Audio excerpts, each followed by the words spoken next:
So it's very important before we start with any of the long, hard questions that we just get a sense of who you are. So for people that don't know you, how long have you been in photography and what pushed you to try it out in the first place? Oh wow. I hate questions like that because it makes me feel really old. So this year is going to be 30 years, believe it or not. Wow. I know. I know. Isn't that crazy? 30 years this year. So yeah, quite a way. So yeah, right from the days of film. And what started you off? What started me? Yeah. What started you off? Oh man, it's a kind of funny question because I never really had an interest in photography really. But I went to art college and I did the whole art thing and I wanted to be a painter and do all that sort of weird and wonderful stuff and was wonderfully pretentious and all that. And then soon realized that I probably was never going to be good enough, but kind of fell into photography kind of pretty much by accident, if I'm being honest. Yeah. That was it, really. There wasn't any sort of lifelong passion or anything. With your work, there's a really strong graphic design element to a lot of your images. Is graphic design something that you're interested in? And is it something you think that is kind of part and parcel with photography? Well, I think it's not so much graphic, though. I can see where you're coming from that, but I think a lot of it does come from the fine art background, Mm-hmm. Especially sort of things like color theory and whatnot. So it's funny you should say that because it's one of the things it never really sort of occurred to me too much because you kind of just do what you do.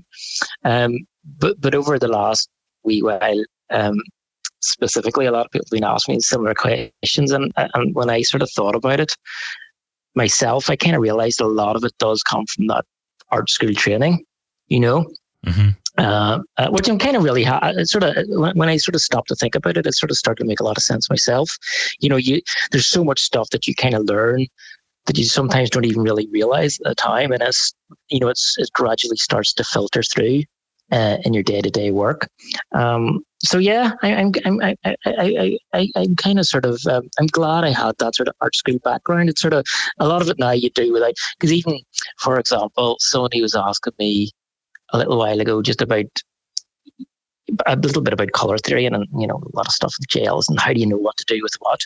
And when I tried to explain to him, I found it very difficult because a lot of it comes so naturally. You do it with the right thinking. And then it's only when I started to analyze my own work, I started to realize, actually, you can see patterns evolving that's sort of come almost through osmosis rather than a clear thought plan. Does that make sense? Absolutely. I think one of the things about your color work, I mean, you've kind of brought me on to my next question perfectly. Your color work in both camera and post is pretty much easily my favorite of any photographer that I follow. Your work with gels and also just your cut, your sort of to sort of steal a cinematic phrase, your color grading as well. But something that sets you apart is that you're equally adept at sort of muted colors and monochrome. So you can do the wild saturated stuff, but you can also do the very subdued stuff. How much planning goes into the color design of your images? Yeah, that's another good question that sort of came up recently too. That it's something I hadn't really thought about very often, and I think it literally all comes back to the color theory.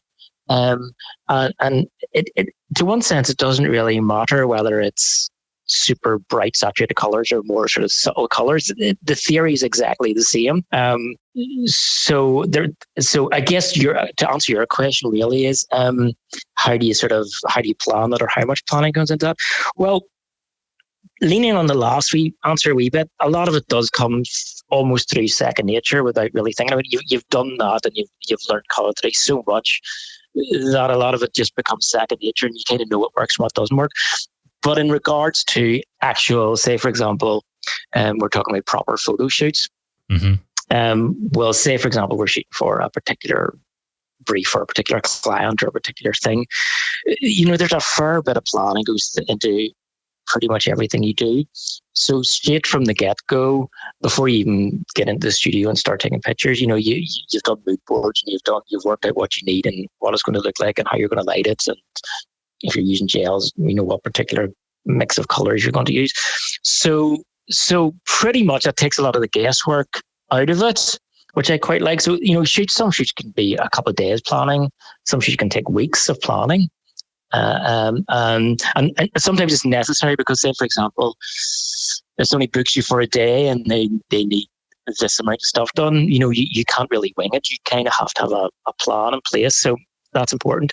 But then I'm getting back to the very first thing I'm saying, what's really useful is that when things don't quite work, or maybe don't work the way you expected to, that knowledge bank that you've gained over the years sort of kicks in, and then you know you can resort to what will definitely work or what. Do you know what I mean? So yeah, experience really, you can plan as much as you want, which I do, and I think anybody generally, but especially by anyone, you have to plan quite thoroughly. But I guess nothing really kind of compensates for that experience or knowledge bank, really, at the end of the day. You have to fall back on that, Yeah, you mentioned working to a brief there, and obviously you're someone that's incredibly creative and artistic. Does the sort of the constraints of a brief sort of hinder your creativity, or does it make you work harder and you enjoy it more? Oh, that's a good question. Okay, so here's the thing, right? So again, I was having this argument, not an argument, but a discussion with somebody about this other day when they said something along the lines of about, they were talking about work in particular, but my work as well. They sort of, I love your sort of, I think they use the word fine art work. I said, my work's not fine art.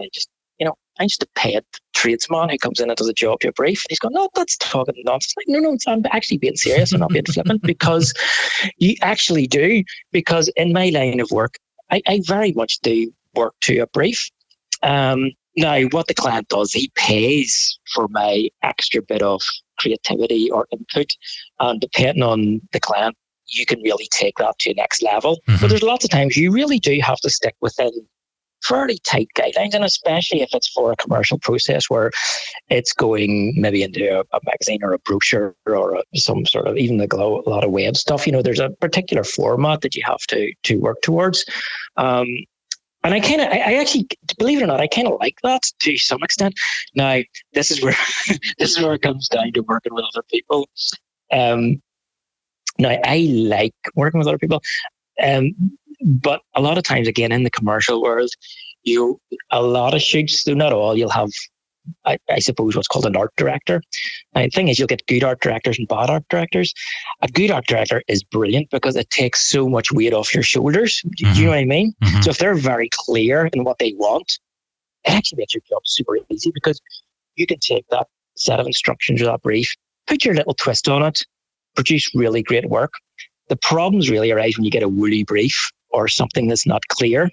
And the client kind of knows what they want, but they don't know what they want. And then before you know it, it just runs amok. And that just turns disastrous. If you're doing sort of more editorial work, I guess, then you probably much do get a free rein where you can pretty much do what you want. But then that ties back into the team you tend to be working with. So I maybe one of the things you're maybe getting out there a little bit is working in a team as a team of makeup artists and hair people and stylists and what have you. Because anything that I do, in case anybody doesn't know, it's pretty much fashion and beauty. Mm-hmm. So you tend to work in teams. So that's fantastic. So what you do is you basically bounce ideas off each other, and it comes down to that pre-planning thing. Which is fantastic. I kind of love that whole dynamic, because one thing, I suppose with a lot of photographers, it's sort of, you can kind of get very sort of, tunnel focused if you're on your own, just doing your own thing. You need to have people around you, I think. And especially in my field where, I'm of a certain age now, but typically a lot of the people I work with are they're just out of university or in their early 20s. And it's great having that, that younger vision. Does that make sense? It kind of keeps you fresh. Yeah, absolutely. Well, something you just brought up about kind of an unclear brief, or like a little bit of a loose brief. In that situation, is it more a case of dealing with a client where they know what they don't want, but they don't really know what they do want? Yeah, I guess. I mean, I'm kind of lucky in a way because of, okay, so here's one thing. My location, so for anybody who doesn't know or don't know or does know, I'm based in Belfast, mm-hmm. in Northern Ireland. So it's a small place. So there's, in one sense, you're a big fish in a small pond. So a lot of the work that I do kind of comes my way, having to look for it or does that make sense? Yeah. So it's not as if you're in London and you're competing against multitudes of different people. So in one sense, if people approach me to do a job, they kind of know, they sort of know what they're going to get. So that sort of takes a lot of the sort of grey areas out of things. Yeah. But at the same time, the worst thing for me in some respects is when people say a new client that I don't know, and they kind of say, "Oh, I kind of love your work. We'd love you to shoot this." And I go, "Oh, yeah, that's fantastic. What sort of thing do you have in mind?" They go, "Oh, we just love your work. So just whatever you think." And you're going, "Oh, that starts ringing alarm bells right there." And you go, "Well, can you give me any ideas?" And they go, "Oh, we kind of love your work. Just whatever you think." And you maybe send them a couple of ideas. And they go, "Oh, that's maybe a wee bit too far. Can we just maybe get it back a wee bit?" And you're going, "Oh, okay, this is going to be difficult. This is going to be difficult now," because they kind of do know it. They see your pitch. They see some pictures that are kind of a bit crazy and think, "Oh my God, that's fantastic." But what they really want is something incredibly simple. But they don't really know that. Do you know what I mean? Yeah, absolutely. They actually want something they probably want something very basic against white background, ultimately. So you really sometimes have to push hard to get that little bit of information out of them. Yeah. So sometimes there's a lot of to and fro and a lot of asking questions just to get there. And again, all that comes from pre-planning, because there is nothing worse than showing up on a day. You're in completely different pages. And it's even happened to me fairly recently, even though I try not to. It's just inevitable, because as much as I try to prepare and do things, every now and again there's one slips through the net. Yeah. And you get, at the end of the day, it just becomes awkward and troublesome. And what it becomes then is, because when you're on a shoot, actually, a lot of the times if you pre-plan, the photography takes care of itself. You just sit back, you relax, you do your job perfect. Most of your day is actually, you're people managing, really. You're managing expectations and managing everybody else. So if it's all good and everybody's happy, then the day goes a breeze. If all of a sudden that's not so clear, then the day becomes troublesome. Something I'm extremely jealous of with your work is the energy that you convey, despite obviously it being a still frame. Is that sort of your personality coming through, or is that is that more of technical skill combination? Well, yes, that's actually a very good question. Thank you. Well, yes is the answer, because so first and foremost, here's the thing. Okay, so I shoot a fair bit of stuff that's never really seen, because it earns good money, but it's not the most exciting. So things like e-commerce type pictures, like the type of thing that goes, on ASOS type websites and type stuff. Yeah. Lots of garments against a kind of plain background. You're maybe having to go through 200 outfits in a day, so you're really just rattling this stuff off really, really quickly. But e-commerce pays particularly well. The thing about that is a lot of that stuff is quite stand still, turn one way, turn another.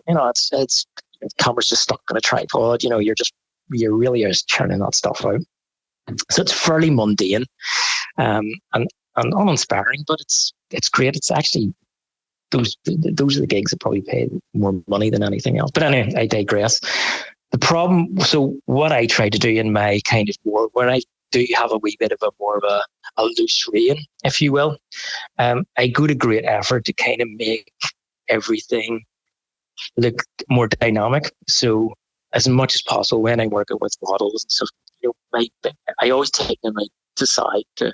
Well, first and foremost, I like working with models I know, because they know how I work. Yeah. But even if it's somebody relatively new, I always have a good chat with them, because my thing is always dynamic. I don't like people staying still. Right.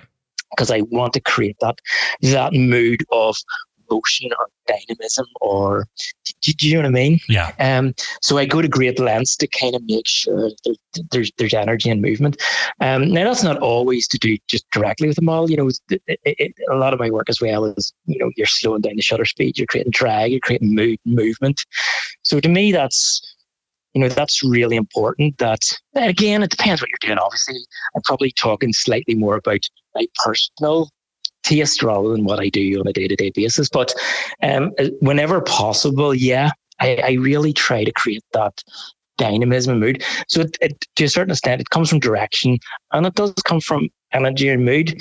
And yeah, getting back to that thing about working in a team and getting on with people, it is really important that when you're doing a shoot that you are, I think to a certain extent, the photographer is in control or has to direct that scenario a wee bit. So you do have to create, it has to be happy and fun, and you do have to create that momentum. Yes. Rather than just turning up and doing a job. Is music a big part of that on set? Are you, like, obviously you've got to have a positive outlook and a positive energy, but do you have music on set? Is it about keeping sort of the general mood up? Yeah, there's always music. There's always chit chat. There's always me talking bollocks. I always like to keep it as light as possible. Loads of music, loads of. I always.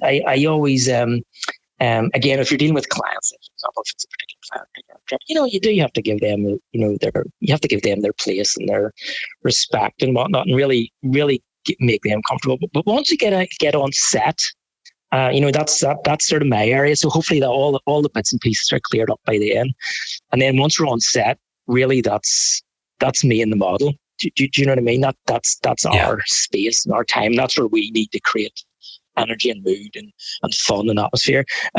One of the things, just getting back into sort of different types of photography, that's when we're talking about anything that's maybe to do with sort of clothing or editorial work or that type of thing. I suppose the one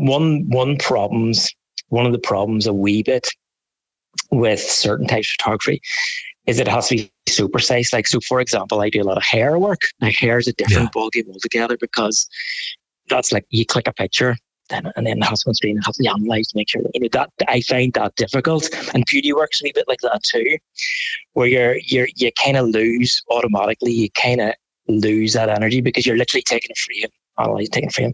So I find that particularly hard.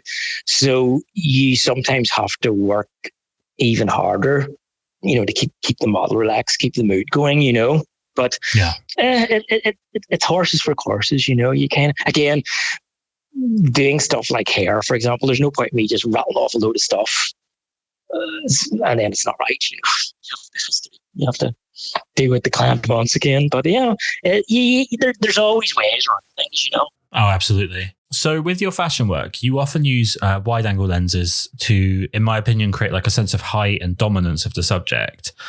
Is that sense of like confidence and power an important factor in like your look, the look of your images? Well noticed. Yeah.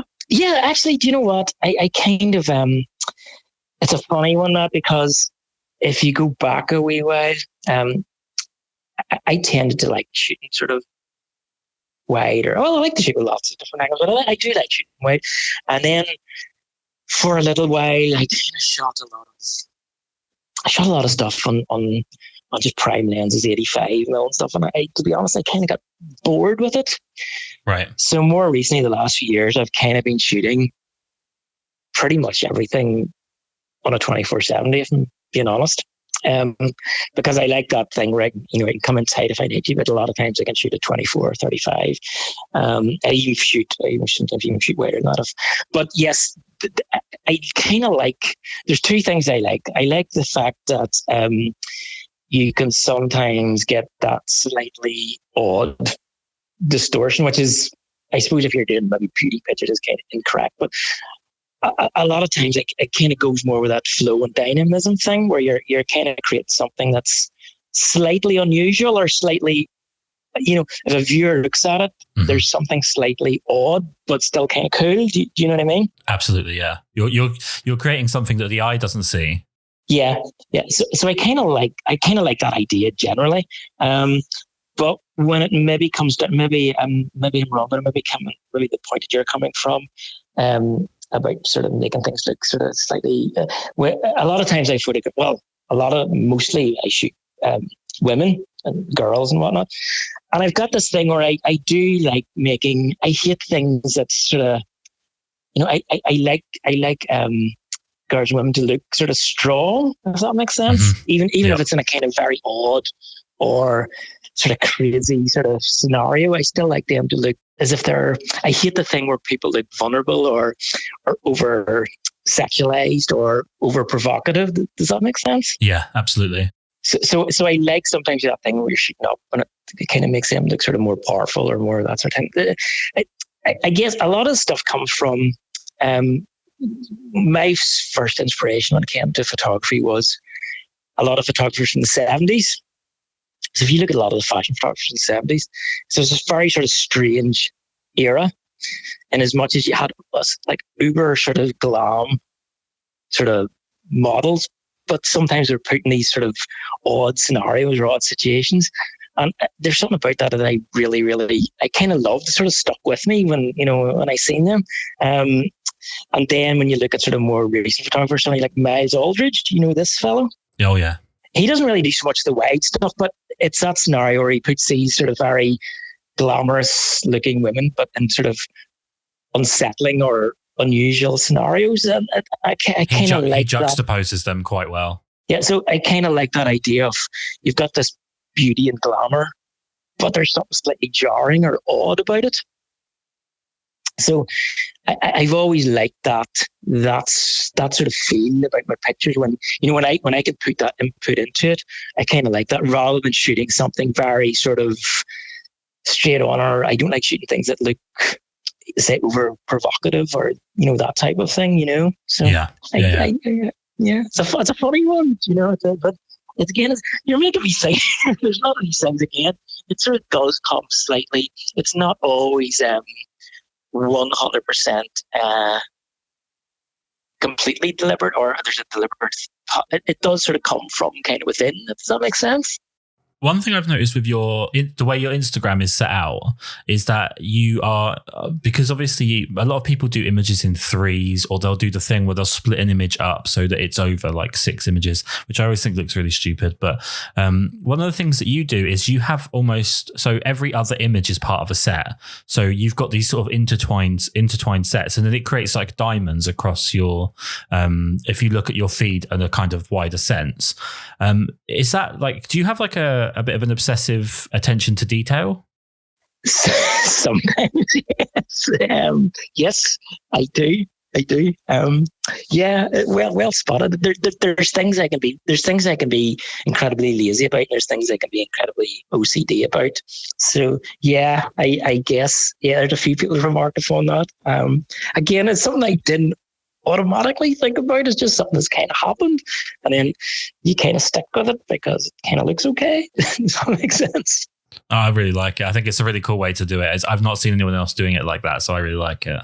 Yeah. No, I tell you what happens is, so typically, because I'm kind of very sort of, I'm sort of choosy about images I show, because I do a lot of stuff that's not most interesting. I think when I first contacted you, I said, I don't know why you want to talk to me, because I'm really boring. Because a lot of the time, you do fairly boring work, really. Like today, I'm sitting here shooting. I shoot a lot of sort of, because I work in beauty and fashion. I shoot products, so I'm sitting here shooting eyelashes at the minute. So it's really not the most exciting. But you know what? All joking aside, I'm actually. It's great with all this craziness that's going on at the minute.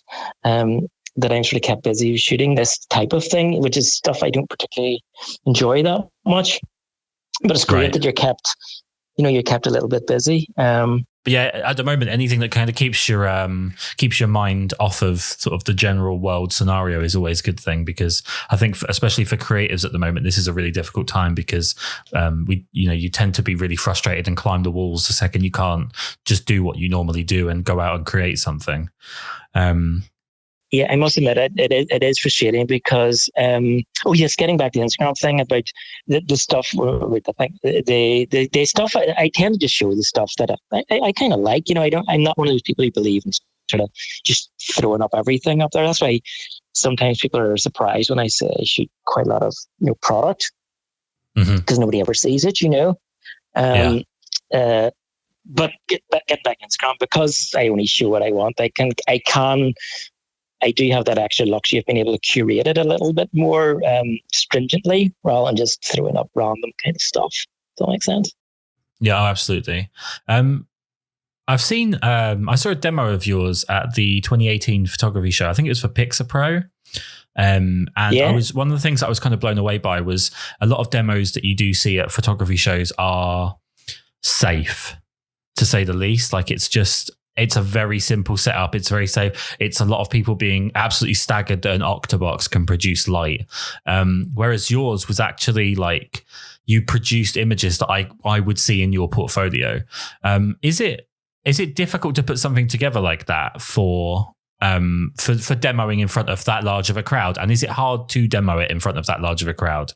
Yeah, it actually can be it can be a wee bit stressful, but when I done demos quite a lot for various bits and pieces over the years, but a few years ago I just got fed up with it all, and I stopped enjoying it, to be honest. So I sort of said I'm not really doing that anymore. And then the folks from Godox or Pixie Pro, great people, by the way, they sort of contacted me then, we would love you to do this. And I go, nah, it's not really my thing. And they go, no, come on, it'll be great, and yada, yada, yada, and all this sort of type of thing. So I go, oh, for God's sake, I don't really want to do this. So anyway, they're going, no, it's dead easy. You just come in, you set up a light, and you just do this. I'm like, oh, fuck, I can't be bothered with that. And I go, look, I'll only do it if I can do what I want. And they were going, well, you might need to demo this or demo that. And I goes, well, maybe, but I could, again, I'll only do what I want. But they're very, very nice. They was like, you know what? You just do what you want. I goes, right, okay, I'll just do it. That's basically how that came about. So that was great. That those folks weren't really sort of putting any restraint on you apart from the time factor. Yeah. But getting back to how difficult the actual demo is, it is kind of difficult because it's interesting you say about safe, because first things first, there's no point. I know there's people there from all skill sets, but there's no point showing somebody how to use a softbox because, you can see that anywhere, and it's fairly route one. And you're right. I mean, you go through like the photography shoot and there's a dozen people doing exactly the same thing. So to my mind, there's no point doing that. So you might as well show them something a little, even if it's only slightly different. So that's the first thing. But the problem with that is obviously it's more difficult, and it's more prone for things to go not entirely 100% right either, which is always put your stress levels up a wee bit. But I can get anxious very quick, so I don't always sort of deal with those sort of situations particularly well, but I kind of just walk through and just, I kind of go with the flow. And when I do those sort of type of things, I kind of just treat it like I normally would when I'm working. When I do a shoot, I just talk nonsense and just blabber on. I never get technical, overly technical, because what's the point? It's, life's too short to get technical. Just, but it's one of those things that I have a funny when it comes to like explaining things. I very much, again, getting back to the art thing, I always try to explain your lighting stuff and you're doing stuff. You kind of got to feel it. A lot of people sometimes they sort of look at you like you're mad, and you're going to, but what else stopped you put it that, or what part you put? I guess that doesn't matter. Just chill. Just how do you want it to look? How do you feel? Do you want it to look blue? Do you want it to look, And there's so many people that can't really, they can't get into that sort of mindset. Mm-hmm. Which is a shame in one sense, because I think I look at some people's work, and you see that it looks great. Technically, it's superb, but it's kind of got no soul or something, Yeah, and I think 100%. They get so fixated with getting things so precise. And listen, don't get me wrong, I can be fussy about getting things really precise too, but not at the detriment of losing feeling, mood, or soul. And I think photography in a certain sense is that perfect balance between creative, some sort of artistic creation, a technical ability, if you get me. And if one overtakes the other, it kind of stops working, I always think of photographers that are like that as histogram photographers, people that will show you the histogram to tell you why their bad picture is good. Yeah, I know. If that makes sense. It's a funny thing. But again, I'm talking like this, and then I'm trying to shoot these products, and everything has to be so precise. So I'm kind of contradicting myself a wee bit. But then there's horses for courses. I think when you're dealing with people, I think you have to have that fluidity and that that sense of momentum. Otherwise, it just starts looking sterile, and you just lose something. Yeah. But getting back to, I think, one of the first questions, how did you get into photography? Well, it's a kind of wee bit of a sort of misnomer what I've been telling you, because my first foray into photography was I got a job in a my very first job was working in a lab back in the day, professional lab, which processing things, which is fantastic, by the way. But my sort of next sort of thing was working as an assistant in a commercial photography studio that predominantly done product photography, and it was fantastic for me because you had to learn, everything had to be so precise, and you had to learn everything like it was just drilled into you. It turned out that I hated that, because I hated that fact of it had to be, there was no flexibility. It had to be done this way, this way.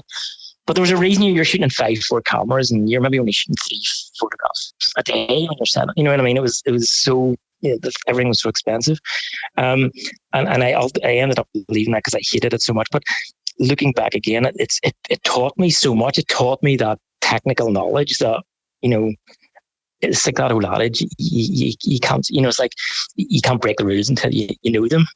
Yeah, oh yeah.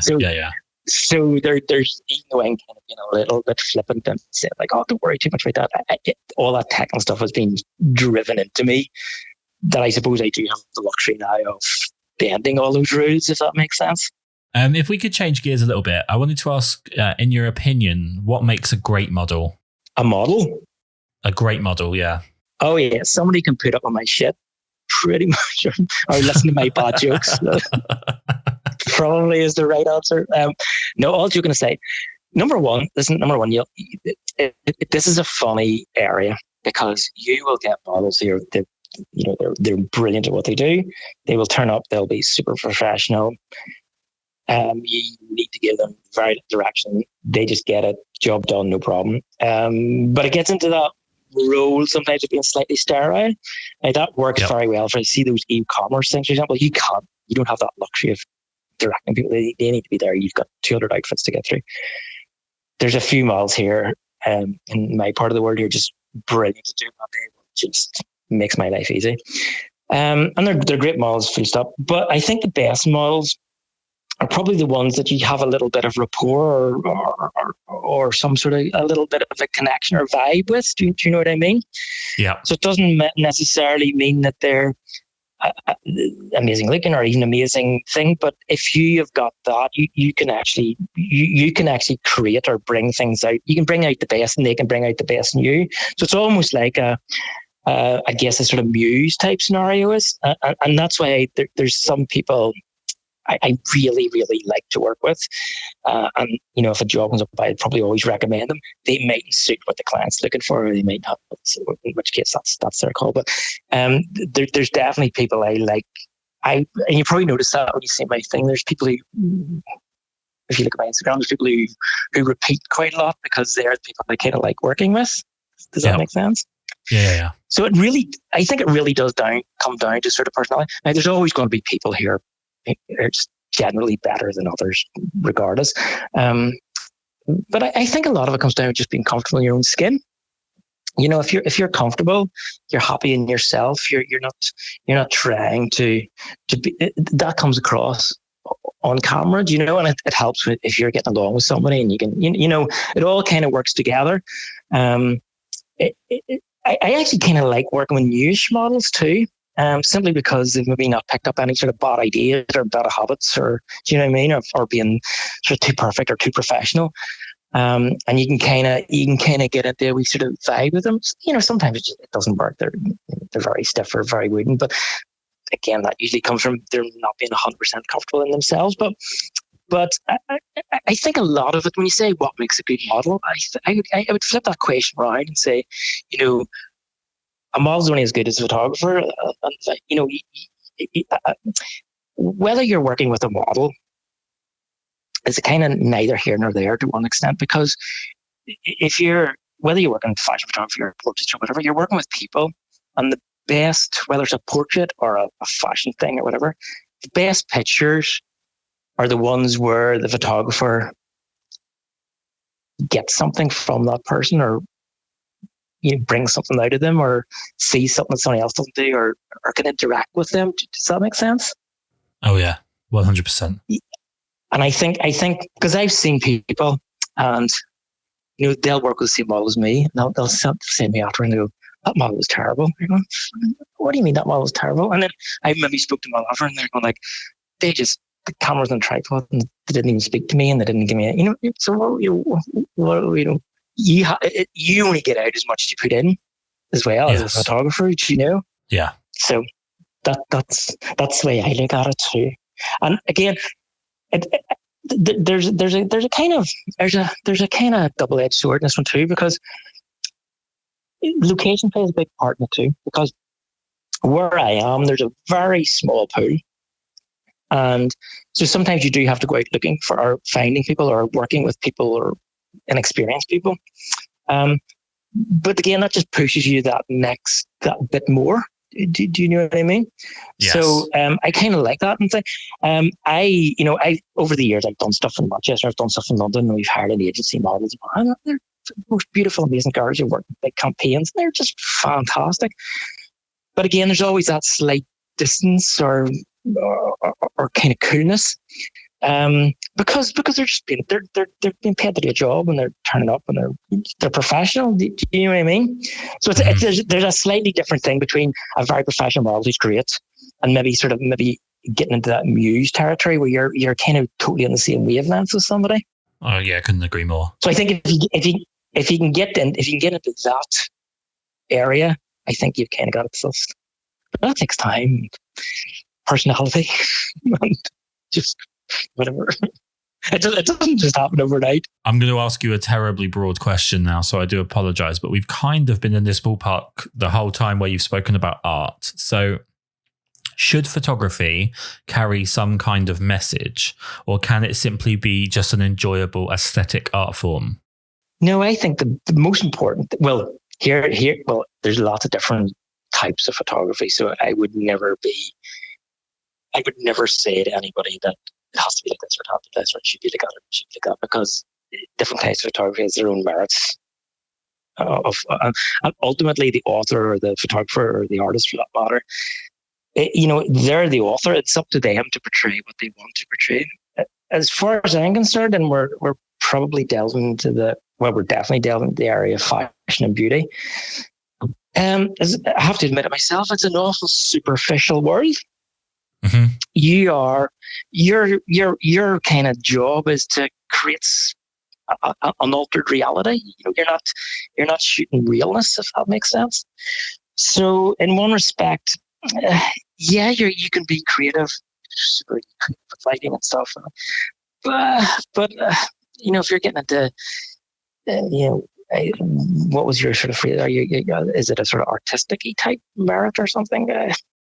I think nowadays we try and I'm just talking generally. There's a big push to kind of have some kind of social or political message or reasoning behind everything that you do.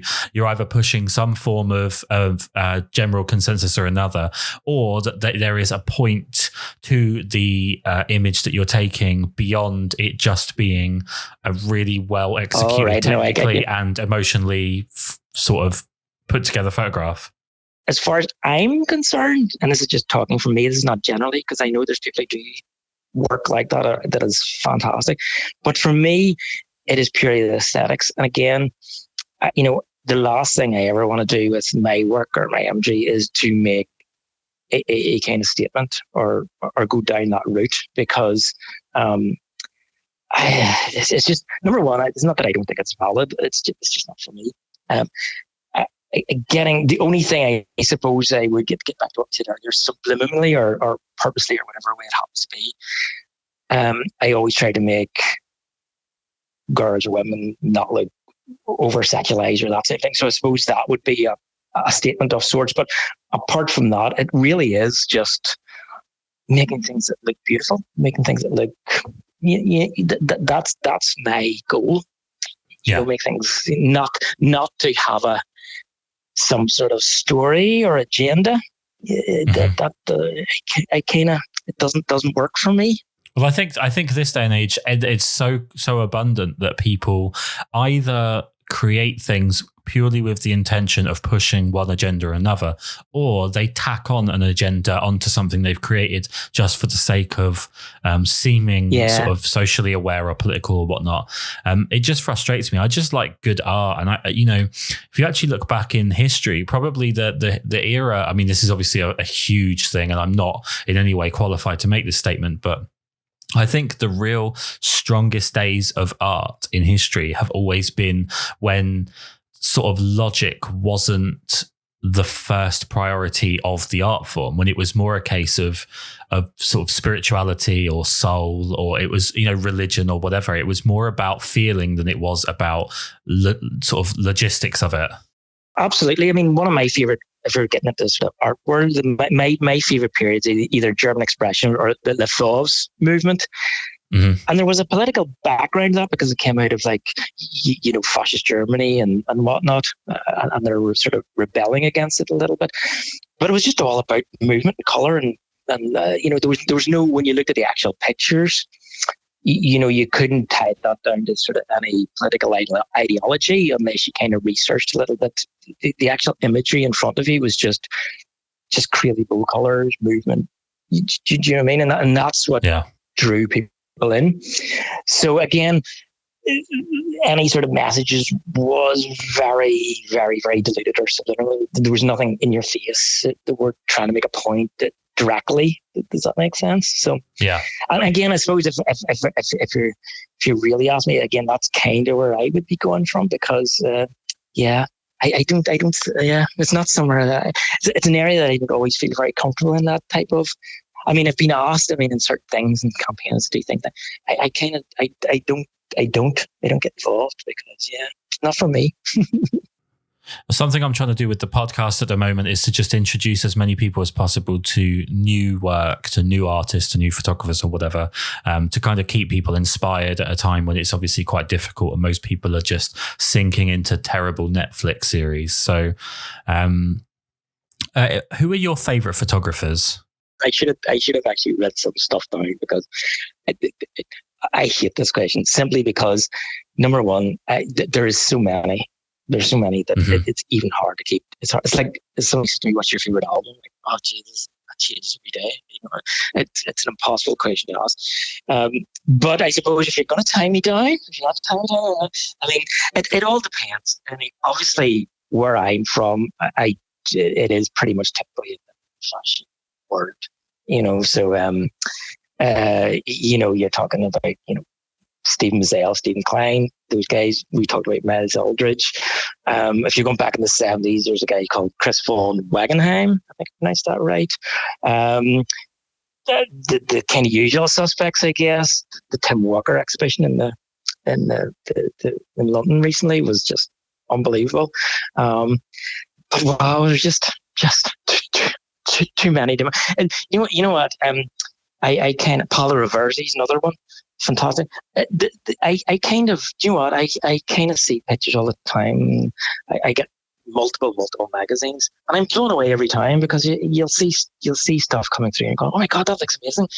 You look up, there's a photographer you've never heard of in your life, and you're going, my God, where the heck is this guy? But in one sense, that's amazing. In one sense, it's frustrating, because you're going like, bloody hell, there's like just so many people doing this unbelievable work.